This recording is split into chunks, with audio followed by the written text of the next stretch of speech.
Hi, my name is John Mcluckie, and I was very blessed and very fortunate to interview a lady called Marilyn Dyke, and in my humble opinion, she is the top Qhht practitioner in the world.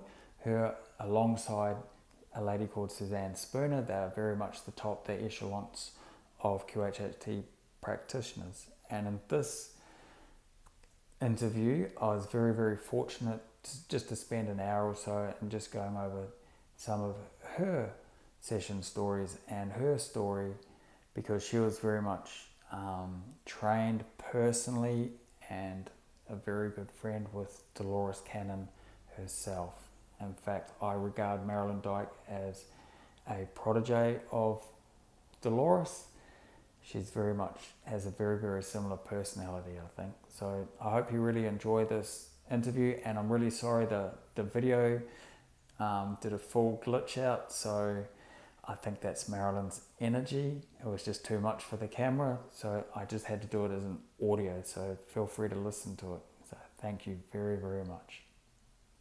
You must have shot up the ranks really fast then. Well, I honestly, like none of us get into this. It's not just a coincidence that any of us get into this. It's always like in our plan. Like, how many times have you heard practitioners say, Dolores kept popping up, or I was surfing the internet and all of a sudden, I didn't know what QHHT was, but I knew it was for me, kind of a thing. So that's pretty much my story too. Julia likes to get me up in front of class and so tell us, Marilyn, how did you find QHHT? And I always say kicking and screaming, because I didn't think I wanted to do hypnosis. But my friend wanted to take the course with me, and she said it'll be fun, and she lived in San Diego, so I was going to go down there to visit her, and then we were going to hop across to Arkansas and take the class. And I'm like, well, I don't know, I like hypnosis done to me, but I don't think I really, well, anyway, she coaxed me into it.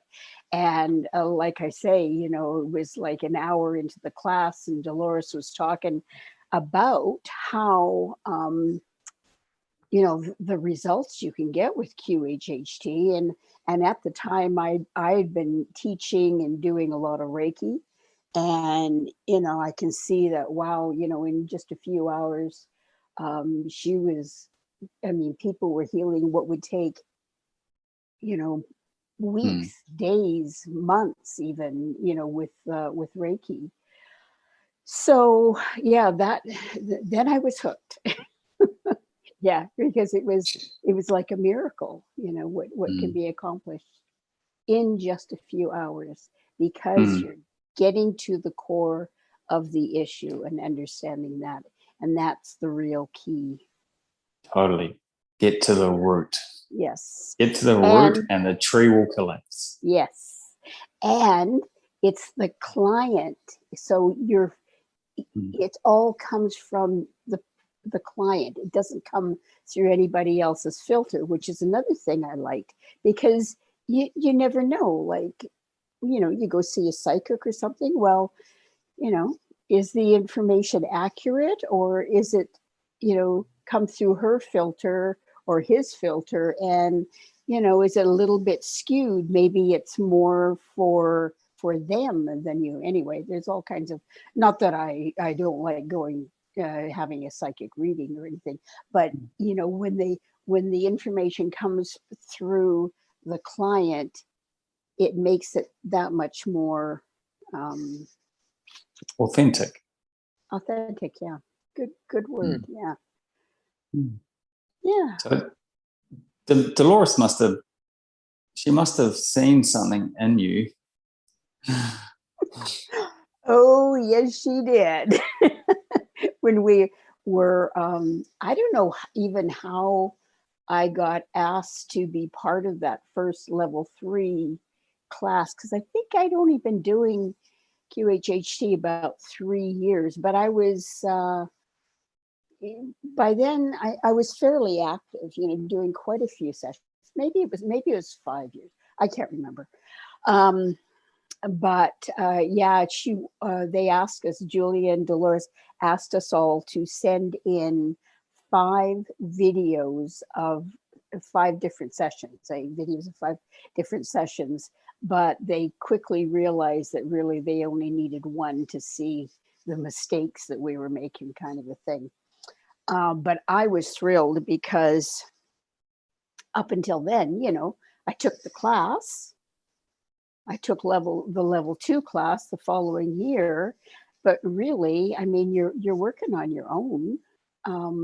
You don't have anyone over your shoulder telling, well, don't do this, or you might find this it works a little easier, or, anything like that. So I really felt like I was on my own, and I thought, wow, this is going to be cool because Dolores is going to critique my work, and I'll find out, what I'm doing right and what I'm doing wrong. Oh man, so much wrong. So much. Yeah, they saved me for last. That's how bad I was. Yeah. So by that time I knew what was happening, and it was quite funny, but I loved it. I mean, who gets the chance to have Dolores Cannon critique your work, your technique?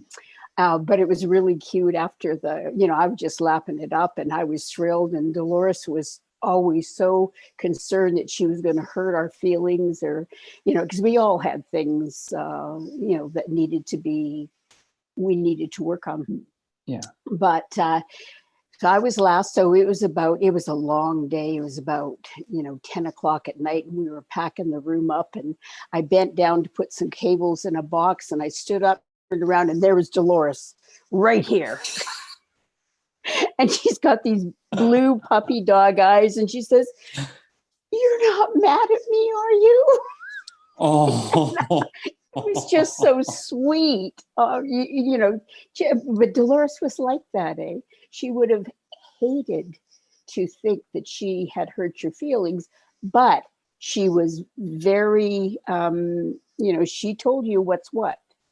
She wasn't mean or anything like that, but she never minced words. She always told you exactly. You always knew where you were with Dolores.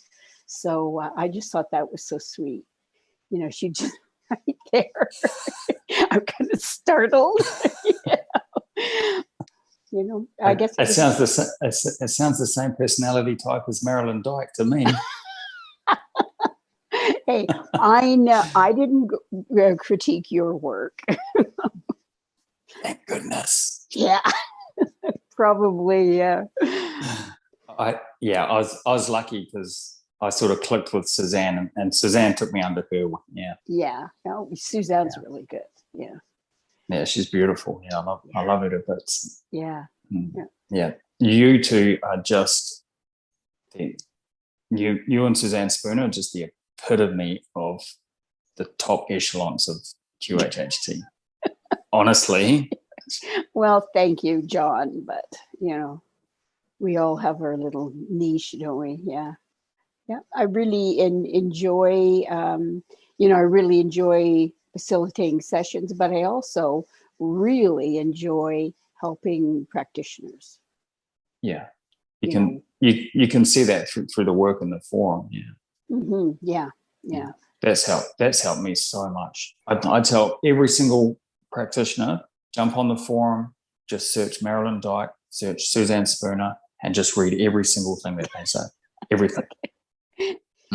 Just get on the forum, period, because I'm always trying to encourage practitioners because it's too lonely, and there are questions that come up, and the forum is the best place to ask, because I don't care how many times the question's been asked, you never know. It could bring a slightly different answer from someplace else that will really click. Like maybe it's the same answer, but the words are different. And it really clicks for that practitioner. So yeah, Yeah, it's the best place. We're all literally helping each other, helping practitioners all over the world to be the best that they can be. And that's what They we're can doing.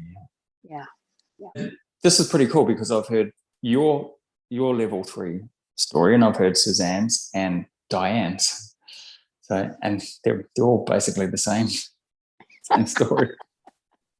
Yeah. It was the best experience of my life, but it was the worst experience of my life, and I was like, hey, that's great. I know. Yeah, it was just like, oh, well, I wouldn't, honestly, I think it was the best experience. I wasn't, yeah, I didn't feel like crying or anything. I mean, I knew what was coming by the end, that's for sure. But yeah, it just helped me so much and got me back on track to where I should have been. And, my sessions just were just so much easier. That's it. If I could put it out, they just became so much easier when everything else, all the fluff was, because Dolores was all about, one of the things she would say to me was, now, why would you go and complicate it? Mm-hmm. Okay, so she had distilled this process, and reworked and honed and created this beautiful process, and it in a way that she felt could be taught to anyone. Anyone could learn to do this. And then we go and I was just complicating it needlessly. Mm-hmm. So when all that got turfed to the side, well, then everything became easy, much easier. Because you're in a unique position where you actually knew her, and from what I can tell, you knew her pretty well. I know I used to get a lot of clients who would ask me, well, they'd always ask the same question. Well, what's Dolores really like? Yeah. And the answer I always gave them was, well, what you see on YouTube is the way she is. It's what she's like. Yeah. She never changed that I ever saw in any way. Dolores was Dolores, and she was Dolores no matter what she was doing or who she, if she was teaching a class, it was still Dolores teaching the class. But I will say her energy was very, very strong, and it's even stronger now. I would say out of body is very strong. Yeah, I'm sure you felt her come into us. I've felt it tell me off a few times. I'm sure she's told me off too, but I don't hear so well, but I can feel the energy, and it's like, oh man, it's pretty strong. Yeah, she's quite a powerful being. Dolores is. Yeah. I've got a few things here that, and I've got an exclusive for you. I have not talked about or published this information, so at the end I'll give you the exclusive, John. How's that? Wow, I'm like one of those reporters. Yeah. No, this is information that was given in a session. I thought it was only a couple of sessions ago, but it was in April, I think. And I just I got permission to talk about it, but I kind of forgot to write it up. So this will be the unveiling of this new information. But anyway, you never know what's going to come out in a session. And sometimes, the client comes in and they have expectations. I've got this list of questions, and and this is where the session's going to go, and then it takes a different turn, but it always ends up making sense. Like, you never know what's gonna happen. And same thing with the past life. Is it going to be a past life? Is it going to be an experience? You don't know. Are you, what sort of a body? Are you going to have a body? I mean, these are all things you have no idea beforehand. You can't pre-plan for any of this. And, like in your sessions, you get everything. You get, ETs and all kinds of animals. You get people experiencing themselves as water, as air, unicorns, mermaids, fairies, mythological creatures. But the higher self knows what's most important for the client to receive, and knows exactly how to package that up and bring that to the client so that they can, in a way that they can accept. And you never know what that's going to be. So like but it always has meaning for the client. Like you can always look back and see how this correlates. So for instance, like I had we often have people who are floating in like a velvety blackness, and they're just, you explore it and with all the senses, but when you ask them, well, how do you feel? Well, they feel great. They're supported. They're in this blackness, and they feel very happy and very safe in this blackness. So, what would be the reason for that? Why would a person come and have an experience like that? Well, often when you ask the higher self later on, it's because that person is stressed out. They're busy 24/7. They've got, they're juggling so many plates, and they need to know what it feels like just to be. And so they needed that experience to remember that experience, eh? Because we come here and we forget what that's like. And so to be able to remember and hook back into that experience. So, there's, something, well, what client thinks that they're going to go to velvety blackness and just be, I don't know, not too many that I would think.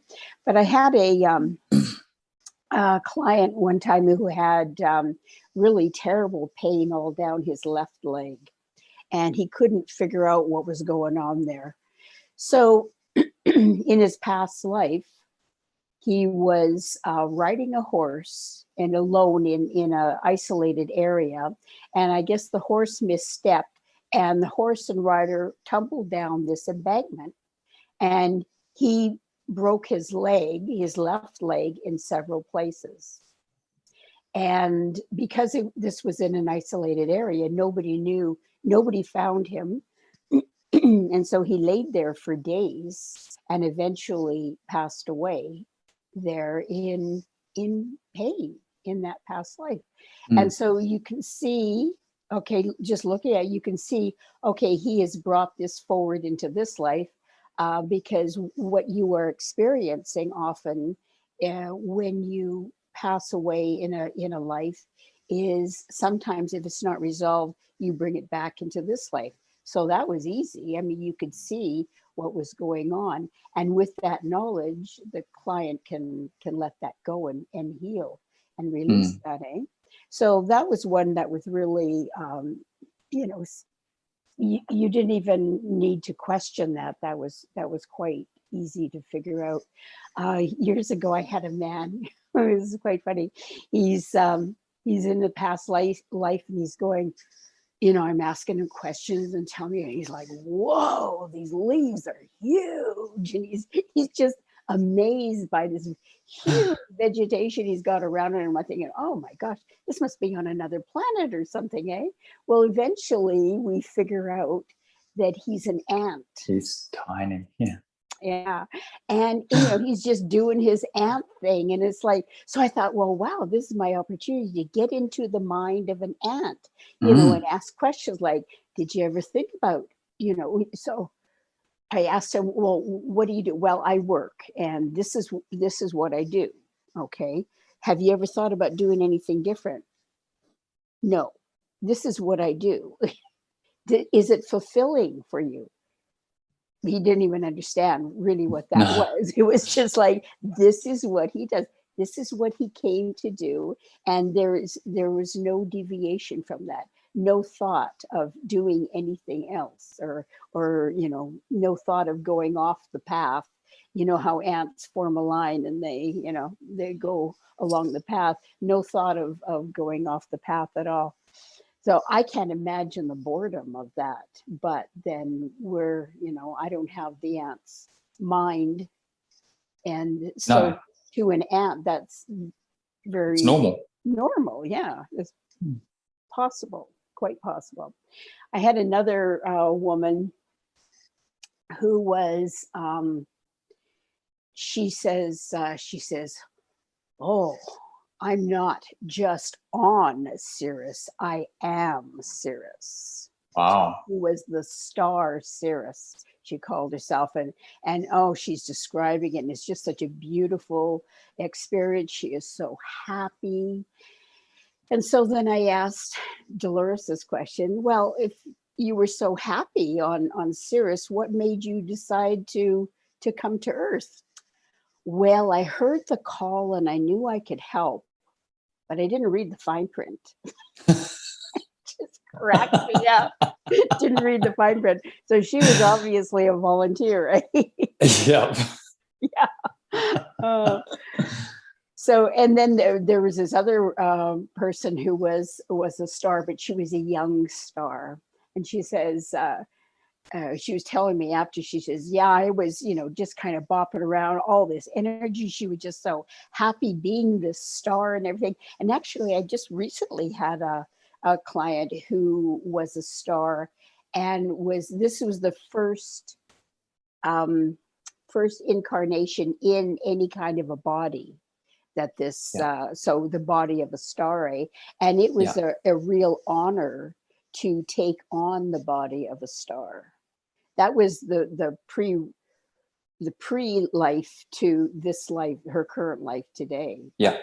But yeah, so anyway, you can imagine this young star, and she's just bopping around, and then she notices, she says, yeah, and then I began to notice the other stars, the older stars, and they were kind of looking at me like, geez, is she gonna settle down? So she did settle down, but yeah, she knew she had to stay in one place then. Okay. And sometimes, I don't know if you've noticed this, but I've noticed this in my life too.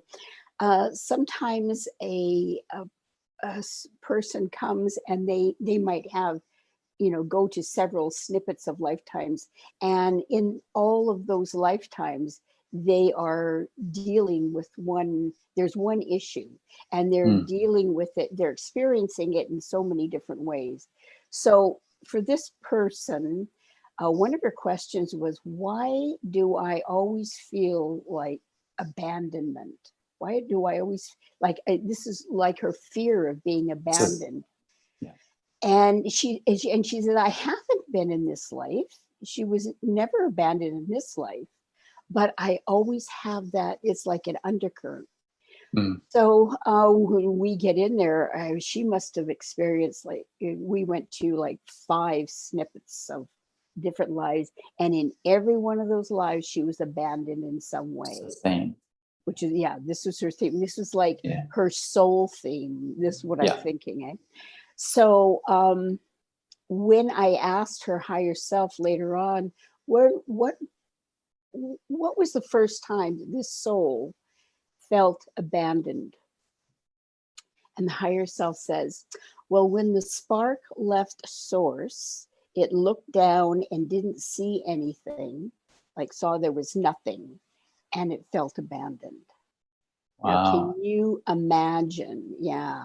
So that theme had been running since that spark had left source, and that could be thousands of lives, Yeah. Totally. Yeah. It was quite a profound experience. Okay. And I love this one. Okay. This was quite a while ago.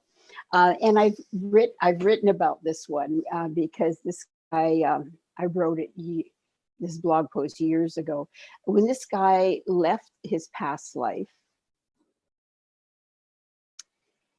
he found himself sitting on a park bench in what you would think would, like we would say, would be heaven, in that kind of an environment, sitting with Jesus, and they're swapping war stories on the different lives that they have experienced, and Wow. about all their mistakes, laughing at their mistakes and talking about all their triumphs and all this, and they're just having a great old time sitting there talking with Jesus. Yeah, pretty cool. Eh? Wow. Just having a So cup of tea, just having a chat. yeah, just having a chat with Jesus, and apparently, they over there, they don't take this physical life here as seriously as we do. I think we're much too Mm. serious, eh? But Definitely. yeah, yeah. But over Mm. there, it's just they were just swapping stories about their different experiences. But his session was really cool because he had a really bad car accident about 7 years before, and I guess he broke his femur quite badly. So to repair it, the doctor had put in a piece of metal into it, and he was a pretty active guy, and it was always there, and it was always bothering him, causing him pain, and he had to be active for his job, So this had been really bothering. So this was really what he came for the session, Yeah. to have this healed. And so the higher self, as they're, oh yes, they healed it, no problem. They could change the metal right back into bone, but we're not going to change all of it right now, because he doesn't know this, but there is a class action lawsuit coming up. And he may need to prove with an x-ray that he has had this piece of metal put in. So we're just going to leave a little bit of it. So Wow. so when I'm talking to Larry, he didn't know. And he's like, well, that would be great if I can, because the higher self said, okay, here's the kicker.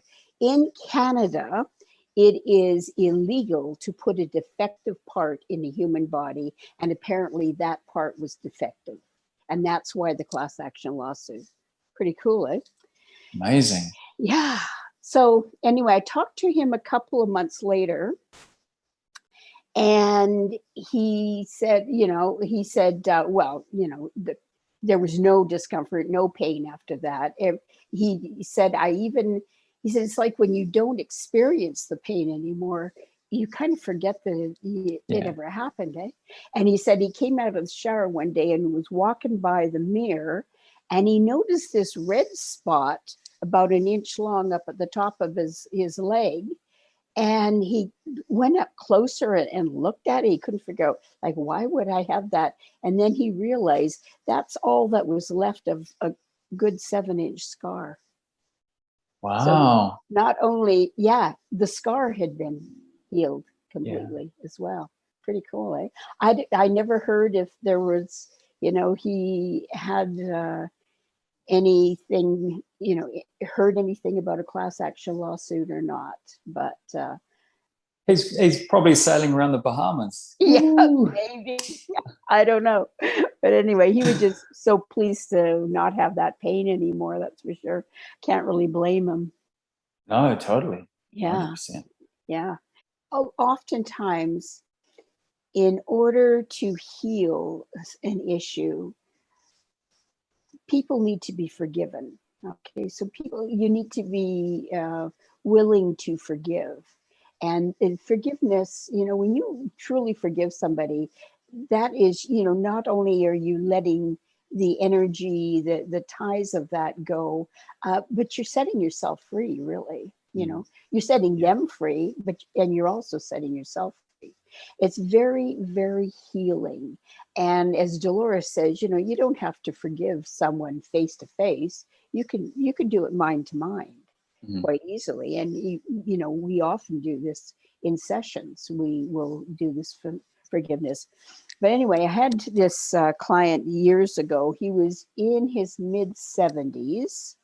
And one of his questions when we were going through his questions was, why did my stepfather hate me so much. I have never hated anyone the way he hated me.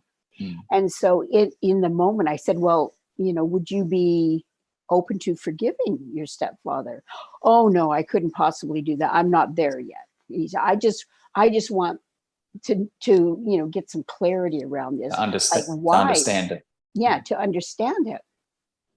So I let it go. So he experiences his past life, and then he went immediately into the between lifetime state, whatever that is for a person.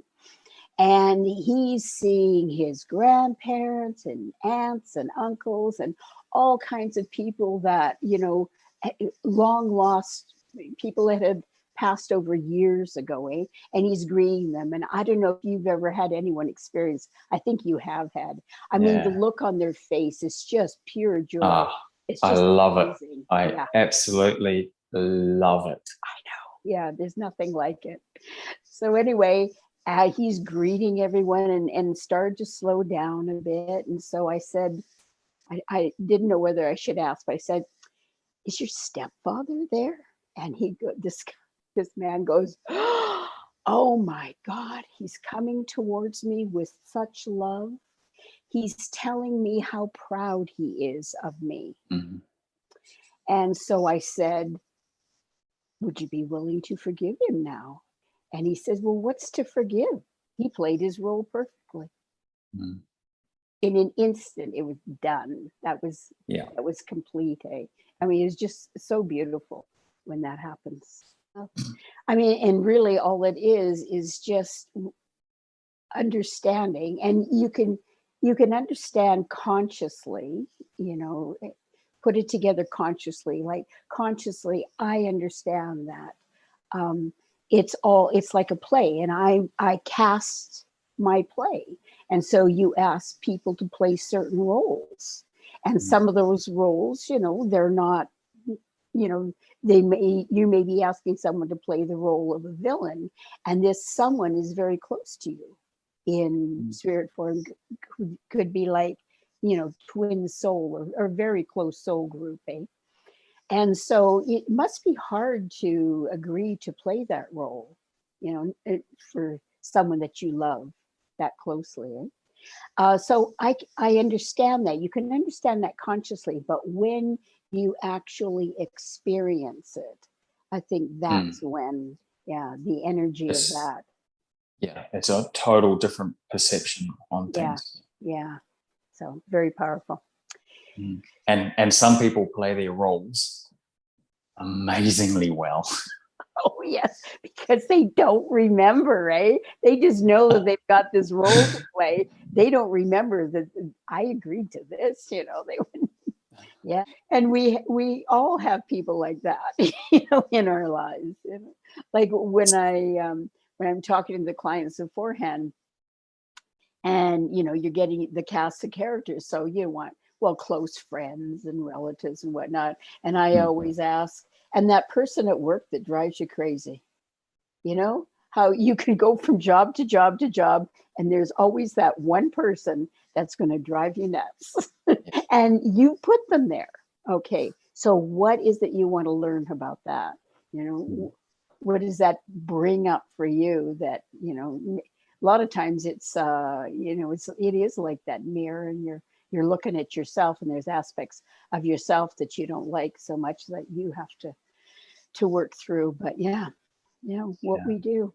That last session that I wrote up, okay, about the that you read about the source before source, okay, okay, it was in that place before the white place, okay, which we think of as source, which is like heaven, or where we would expect to go to after, but before that there is this other neutral place.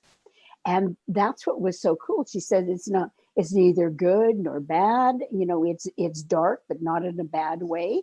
And there is like no emotion. Yeah. Very neutral. Whereas, you think of the the white place or source is like, it's all like she described as very bubbly, very happy. It's interesting because you know that there are others, and yet it is all you. And so, you know, I always like to ask the question, well, can you find any place where you end and something else begins? And they always like, they can't, you get the pause, and then, but they can't, because they are everything. But yet there's something before that created that, which is just boggles the mind. But I think we're ready to explore this information. And I remember years ago, I just love, I don't know if you know Barbara Mastiniak. Her first two books, okay, she channeled the Pleiadians, the P's, she called them. And I've read her first two books like over and over and over and over again. And right now, with what's going on now, they read like a prophecy. It's just, it's really interesting. But anyway, I've seen her channel a few times. And I remember this one time, somebody asked the question about source, you know, and is there anything beyond or before source that they can find? And so the P's answered, and they said, well, you know, we've been really studying this for a long time, and we have found, you know, we have found source. We think we know what source is. And I can't remember if they had found source beyond that source, but they could only go back so far. So they could go back farther than we can go back, but they have never been able to find the ultimate source. So I wonder, like, is there an ultimate source? But then you would think, well, there probably isn't if it's all in faith. I don't know. It just gets the mind going, doesn't it? Totally. It just opens up the more. Yeah. It's like Dolores's books. I mean, that's why I was so drawn to her books, because she was talking about things that, you know, maybe I had heard a snippet here and a snippet there, but she was getting more information. And that's the way I think this, you know, this, what I wrote about the neutral place being before source, I think, you know, we're going to start seeing more information. Dolores wrote about so many of her sessions. What about you? Have you ever thought about writing one? Apparently, Dolores, in a session, she came through, and apparently, yeah, I'm supposed to be writing a book, and she's not going to let me off the hook on that one. So we'll see. Wow. I've just got a message from Suzanne Spooner saying, Marilyn is the best. She is amazing. It's just gone, but I'm just trying to remember it. She is amazing. Does she know I'm doing this today? Not today, no, but I sent her a message. I sent her a message this morning going, I finally got Marilyn to agree. Yay, I'm so excited. So she'll be laughing and laughing and laughing. Yeah. Well, you're doing a great job, and it is, I mean, maybe you're not writing about your sessions, because I know that takes a lot of time. Yeah. I've gotten to the point now where I just write little snippets of things that I think other people would be interested in. And that's, you know, I don't even do that very often because it is very time consuming. But what you're doing really, I mean, this is what people are drawn to be able to watch a video of somebody rather than, you know, searching the internet, trying to read, you know, could be a very long article. Who has time for that anymore, you know? Yeah. It's easier just to condense it down into sort of 2 or 3 or 5 minutes or something. Yeah. Well, this is what happened, or that's what happened. And it was really cool. It's really fun. Super interesting. It's not scary. So many people are scared of this kind of stuff. Yeah, no, it's definitely not scary. It's fascinating. It's for the client. I don't know. It just opens up. I love doing it. I love being under. Like, man, I'm just smiling and I'm just on this wonderful adventure and my hands are going all over the Yeah. place. And Yeah. it's so much fun. It's funny. My hands are through the past life part, you know, I'm just normal. But as soon as the SC comes in, I'm going like this. It's like, well, you know. The last session I had, oh my gosh, I should tell you this one. So she's starting the induction and the SC is right here, wants to talk. Yeah.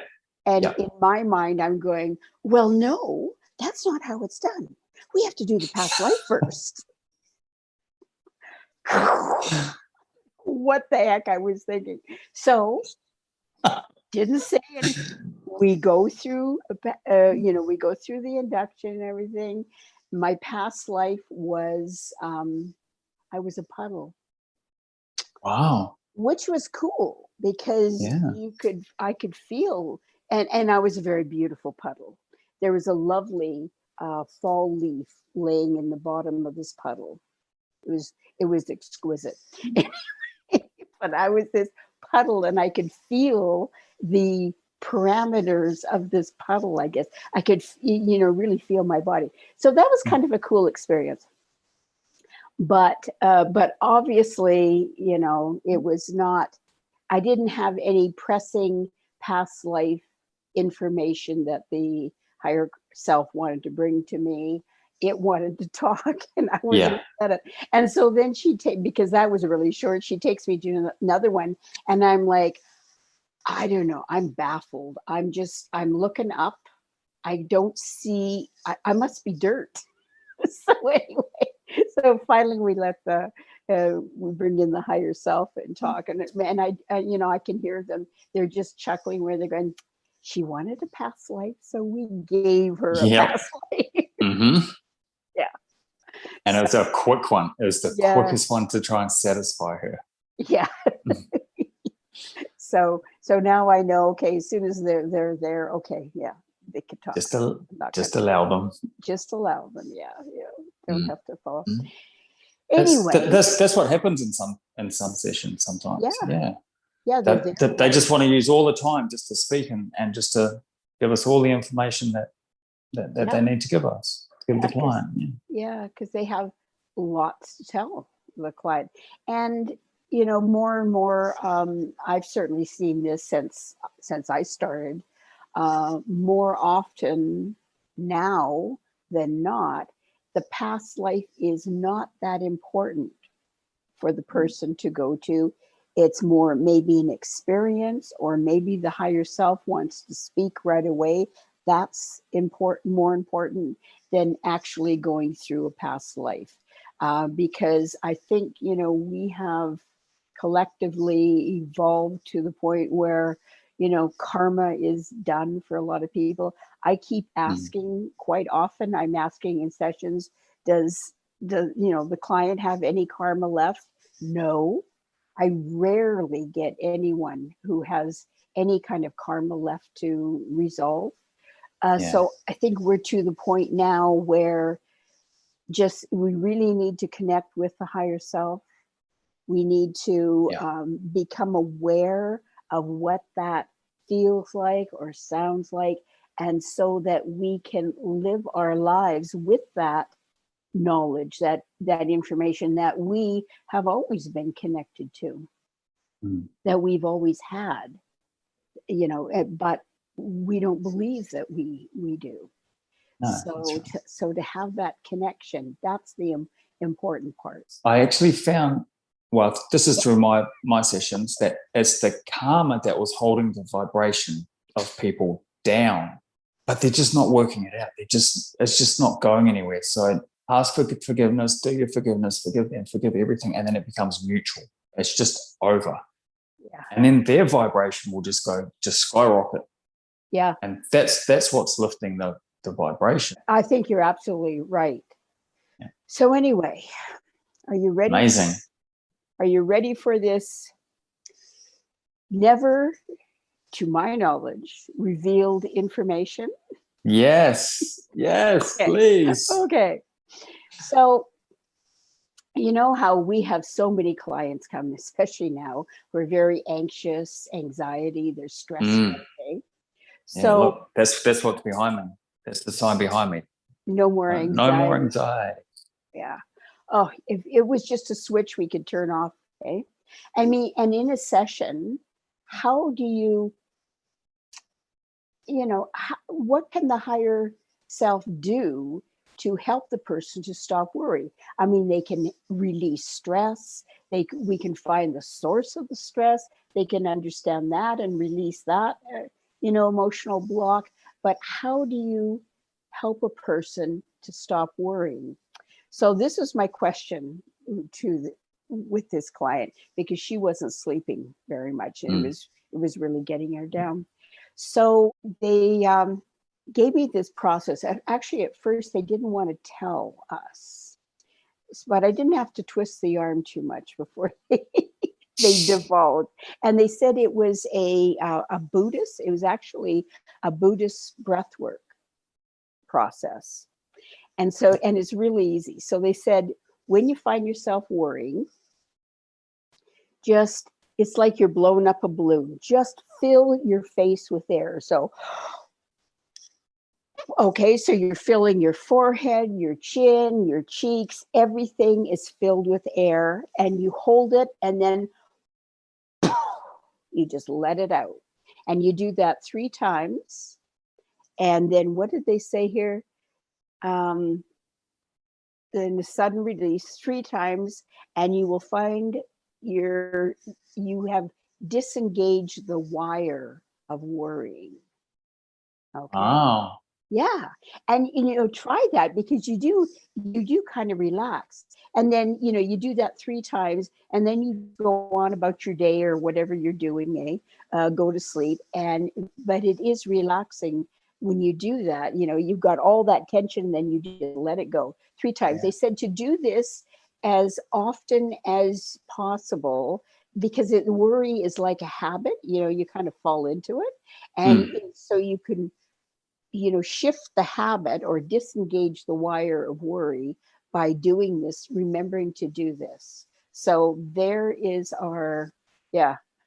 Wow, that's amazing. And Yeah. it's so quick and easy. Yeah. Easy to do. I mean, it just takes a few seconds. Totally. And keep working at it. Yeah. But I really like that whole visual of disengaging the worry wire in the mind. I like that. Yes. That's a great Totally. visual. Yeah. That is, just disengaging every time you blow. I'm going to try that next time I'm in a really busy mall. I'm just going to go up to the middle of a crowd. Just Okay. Do a video of that, will you? I'll send it to you, and see you what watch the reaction. You watch the people. They'll just disappear into thin air. Leave this guy alone. So tell me, how has QHHT changed your life? Like on a personal note. Well, realistically, it changes your life every session, but when you sit in that energy on a regular basis, it can't help but change your life. But for me, it's all inner work. So, like I've said often on the forum, how many times have you sat listening to your client say, talk about things that are your issues, that you recognize as your issues? How many times is that? So it's, yes, you're helping your clients, but you're also helping yourself. So I would say QHHT has helped me to heal and grow. I mean, it's like you're on the fast track, really, when you're because if without it, I don't know if I would have if I would be where I am. John, I got to tell you, a couple of years ago, geez, I had this couple come, and he came first, and he's talking about him, his life and whatnot. And I'm like, oh my gosh, this is my husband.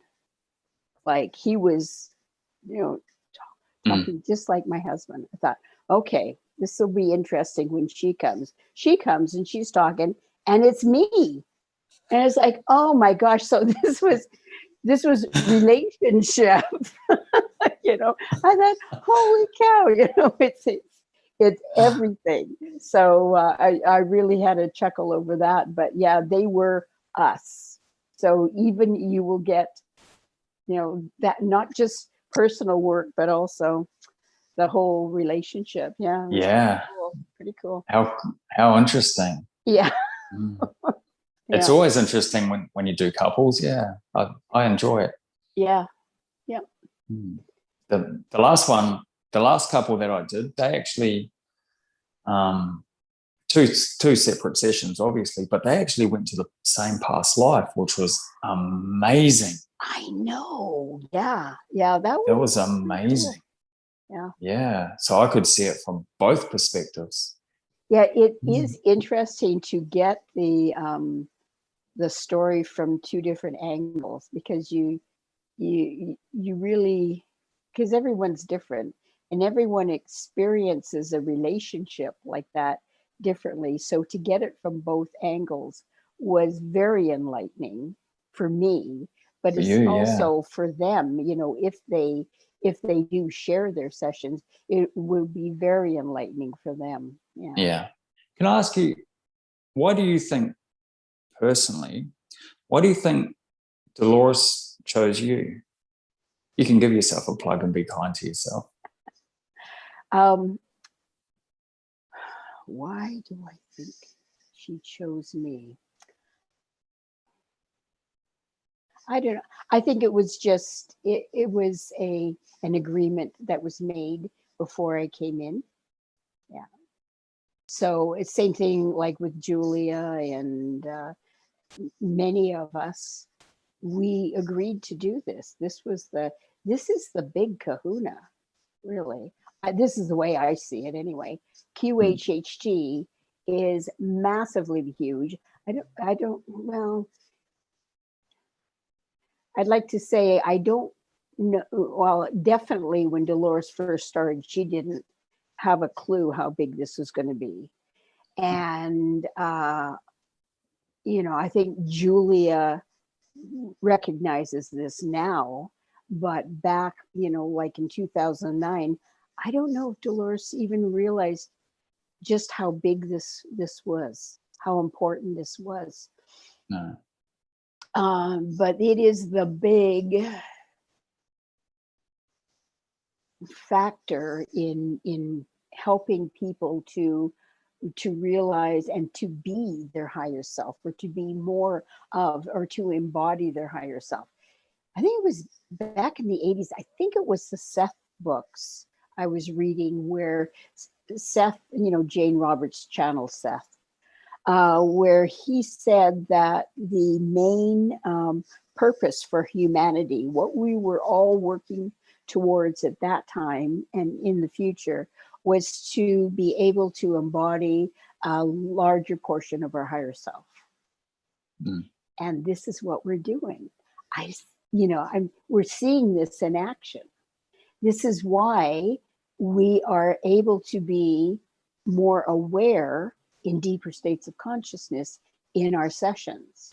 This is why, because we are embodying our higher self. We don't need to step out of the picture. It is right there, but we don't realize it yet. But, having a session will help you to realize. It's like, so one guy said, well, now I know what my higher self feels like or sounds like, or whatever he knew what it was, so that now when I have a question, the answer's right there. He doesn't have to go anyplace else. The answer's right there. And we've always had this. And it's just, being aware of that subtle knowing. That's all you got to do. Just be aware of that subtle knowing, and taking that first step, whatever direction, Because how many times in your life, I know I have, you know, it's like you get, well, do this, or you get that intuitive hit that something, you know, to do something, to go in a certain direction.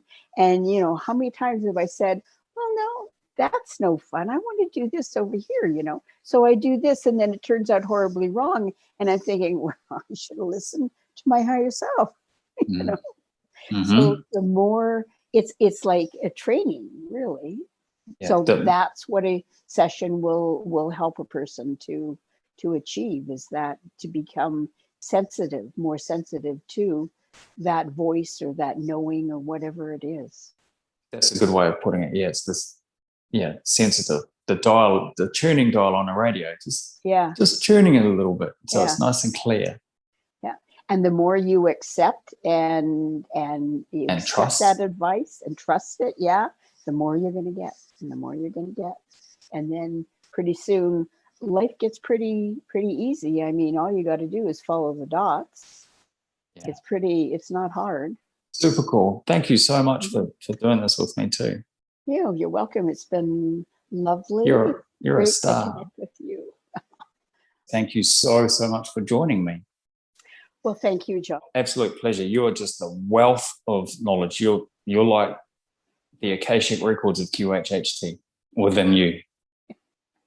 But if people want to get hold of you, because you're in Canada, what's the best way to get hold of you, Marilyn? You can get hold of me through through QHHT. So just www.qhhtofficial.com, and just go to find a practitioner, and I'm listed under the level 3 practitioners.